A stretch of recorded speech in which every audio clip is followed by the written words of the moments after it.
Woody would collections ने हमारी इस वीडियो को स्पॉन्सर किया है, जिसके लिए we are thankful to them.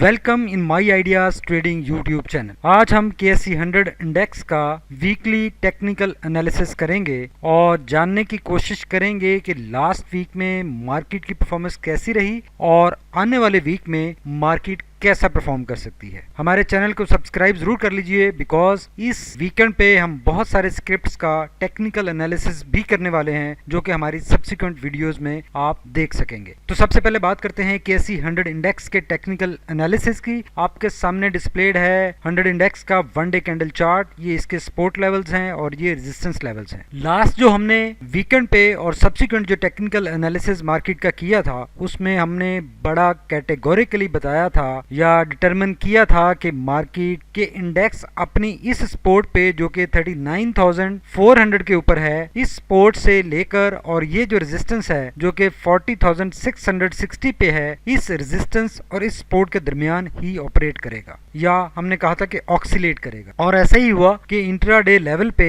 Her session में हमें अप एंड डाउन मूव नजर आई। अलबत्ता इंडेक्स अपनी ना तो ये 40,600 वाली रेजिस्टेंस को ब्रेक कर सका और ना ही अपनी इस 39,350 वाली जो सपोर्ट है इसको ब्रेक कर सका। यहाँ पर अलबत्ता ब्रेक जरूर किया था इस रेजिस्टेंस को, लेकिन उसके ऊपर क्लोजिंग नहीं हुई और इंडेक्स उसके नीचे ही क्लोज हुआ। टॉप से प्राइस रिजेक्शन है और सब्सिक्वेंटली यही मोमेंटम हमें ग्रेजुअल ट्रेंड, डाउन ट्रेंड हमें नजर आया। और लास्ट सेशन में देखें क्या हुआ। जो हमने लास्ट अपना टेक्निकल एनालिसिस किया था, उसमें हमने आइडेंटिफाई किया था कि ये एरिया एक बहुत स्ट्रॉन्ग सपोर्ट प्रोवाइड कर सकता है इंडेक्स को, और इसको ब्रेक करके नीचे निकलना इंडेक्स के लिए काफी डिफिकल्ट हो सकता है। और ऐसा ही हुआ कि इंडेक्स ने यहाँ पे इस लेवल को ब्रेक जरूर किया, लेकिन उसके नीचे सस्टेन नहीं कर सका। और ये जो अपनी इसकी बोलिंजर बैंड की 20 DMA लाइन है, इसके ऊपर आकर क्लोजिंग हुई। ये almost 300 points, more than 300 points की प्राइस रिजेक्शन है फ्रॉम डाउन साइड, जो कि इंडेक्स के लिए एक इंतहाई अच्छा पॉजिटिव साइन हो सकता है, जो कि ये इंडिकेशन दे रहा है कि यहाँ से इंडेक्स की रिकवरी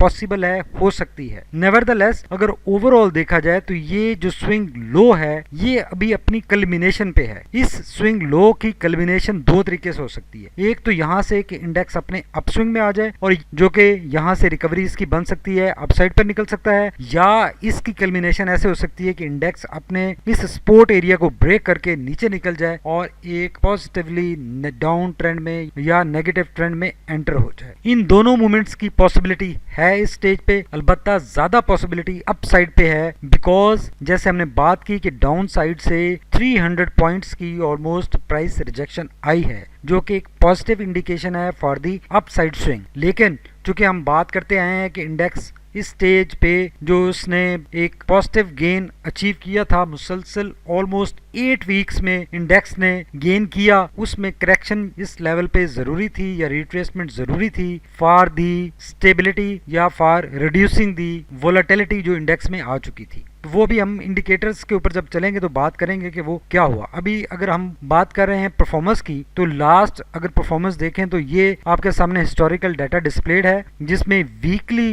परफॉर्मेंस हम इंडेक्स की देख सकते हैं। तो इसमें देखें इन 8 वीक्स में इंडेक्स ने पॉजिटिव परफॉर्म किया है, वीकली गेन रहा है, और ऑलमोस्ट इन 8 वीक्स में इंडेक्स ने 30% गेन किया है, 30% गेन इन 2 मंथ्स। और जो लास्ट वीक, जो करंट वीक कल क्लोज हुआ है, उसमें इंडेक्स ने सिर्फ 0.34% लूज किया है, जो कि इन सारे लेवल से जितने भी ये हर वीकली गेन्स हमें नजर आ रहे हैं उनमें से बहुत कम है, जो कि ये एक इंडिकेट कर रहा है कि ये एक रिट्रेसमेंट या कंसोलिडेशन थी। ये मार्केट में एज सच जो कोई नेगेटिव ट्रेंड या इसमें करेक्शन, बड़ी करेक्शन नहीं थी, ये एक सिर्फ रिट्रेसमेंट थी या कंसोलिडेशन थी इस लेवल के ऊपर। तो ये भी एक अच्छा पॉजिटिव साइन है। अगर हम कैंडल चार्ट के ऊपर वापस आएं और इस लास्ट सेशन की कैंडल को बगौर देखें, जिसको हम अभी थोड़ा सा जूम अप भी कर लेते हैं और इसको देखने की कोशिश करते हैं कि ये कैसी नजर आ रही है। तो ये जो लास्ट डे की कैंडल है, ये एक टिपिकल हैमर नहीं है, लेकिन हैमर की तरह की कैंडल है।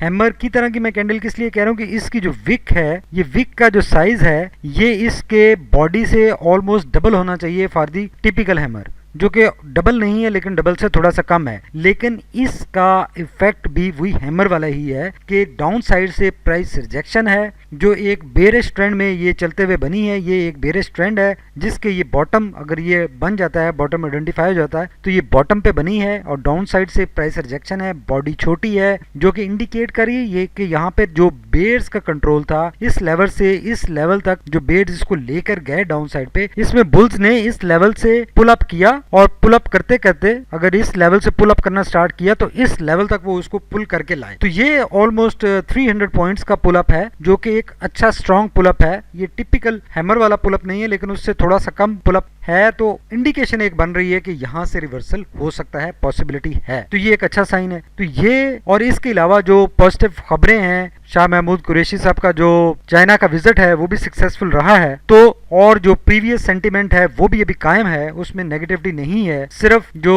चंद एक खबरें थी पाक सऊदी रिलेशन से रिलेटेड, उनमें अभी डिफ्यूजन हो रही है और चीजें सेटल हो रही हैं, और जो इजराइल और यूएई का मामला है वो भी अभी आहिस्ता आहिस्ता डिफ्यूज डाउन होगा। तो जो मार्केट में एक नेगेटिविटी या नेगेटिव सेंटीमेंट आ रहा था उसका इफेक्ट कम होगा। इसके अलावा जो गवर्नमेंट की अनाउंसमेंट्स हैं पीपीएल और ओजीटीसी के शेयर्स की सेलिंग के पॉइंट ऑफ व्यू से, उसका भी इम्पैक्ट था थोड़ा बहुत। और जो इंटरनेशनल मार्केट में ऑयल की प्राइसेस हैं अलबत्ता वो स्टेबल हैं, वो 42 और 43 के दरमियान में जो क्रूड ऑयल की प्राइसेस हैं वो स्टेबल हैं, उनमें कोई ऐसा चेंज हमें नजर नहीं आ रही। तो इन सारी खबरों को और सारे अवामिल को अगर एक न्यूट्रल पॉइंट ऑफ व्यू से देखें तो सेंटीमेंट में ऐसा नेगेटिविटी नहीं है, सेंटीमेंट ठीक है, सेटिस्फैक्ट्री है, बहुत अच्छा नहीं है। जो प्रीवियस पैकेजेस अनाउंस करने के बाद एक सेंटीमेंट हमें नजर आया था, उस लेवल की पॉजिटिविटी अब सेंटीमेंट में नहीं रही, लेकिन स्टिल ये सेंटीमेंट सपोर्ट कर सकता है मार्केट के इंडेक्स को अप साइड पे ले जाने के लिए। अब देख लेते हैं कि आरएसआई क्या कह रहा है। अगर आरएसआई को देखें तो आरएसआई जैसे हमने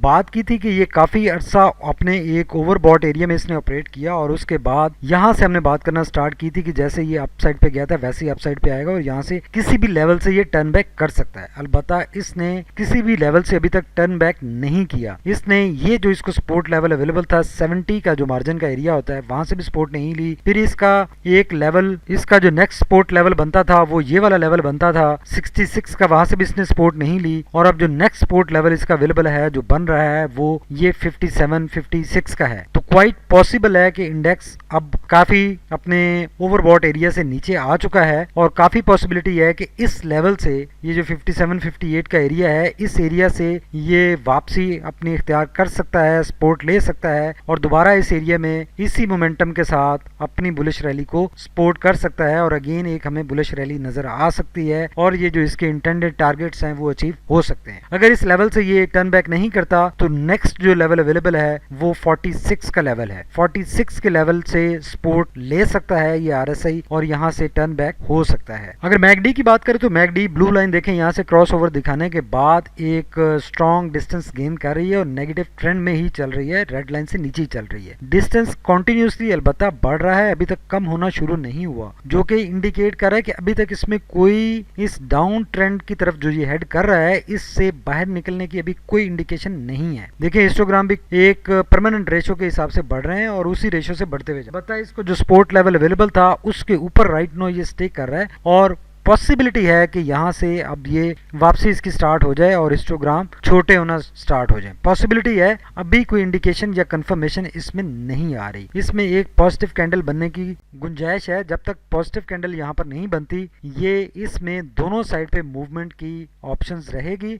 और राइट नाउ चूंकि ये अपने एक स्ट्रॉन्ग सपोर्ट पे है और लास्ट सेशन में यहाँ पे प्राइस रिजेक्शन आई है, तो अब अगर कल की पॉजिटिव ओपनिंग होती है, गैप अप ओपनिंग होती है, तो ये एक पॉसिबिलिटी बन जाएगी कि ये अपने अप साइड में अप स्विंग में आ सकेगा, पॉसिबिलिटी बन जाएगी। लेकिन यहाँ पर इनडिसाइसिवनेस आप कह सकते हैं कि एक हो सकती है, बिकॉज यहाँ पर स्टिल अगर बात की जाए तो बेयर्स का कंट्रोल नो डाउट है, उनके ऊपर बुल्स हावी होने की कोशिश कर रहे हैं, लेकिन स्टिल कंट्रोल बेयर्स के पास ही है। स्टिल अगर कंट्रोल बेयर्स के पास है, नो डाउट उनके लिए यहाँ पे बहुत डिफिकल्ट है इस लेवल को ब्रेक करना। इस लेवल को ब्रेक करके नीचे जाना इंतहाई एक ह्यूज टास्क है, लेकिन स्टिल कंट्रोल उनके पास है। वो मजीद जोर लगा सकते हैं आने वाले सेशंस में और इंडेक्स को इसके नीचे पुल करने की कोशिश कर सकते हैं, जबकि बुल्स जो कि अभी अपना मोमेंटम गेन करने की पोजीशन में आ गए हैं, उनके पास मोमेंटम आ रहा है, तो वो भी यहाँ पर अपना फुल जोर लगाएंगे और इसको पुल अप करने की कोशिश करेंगे और इंडेक्स इंशाल्लाह रिकवरी की तरफ स्टार्ट हो जाएगा, गामजन हो जाएगा, पॉसिबिलिटी बन जाएगी। हमारे चैनल को सब्सक्राइब कीजिए, लाइक कीजिए और बेल आइकॉन भी प्रेस कीजिए ताकि हमारी हर आने वाली वीडियो आप तक पहुंचे।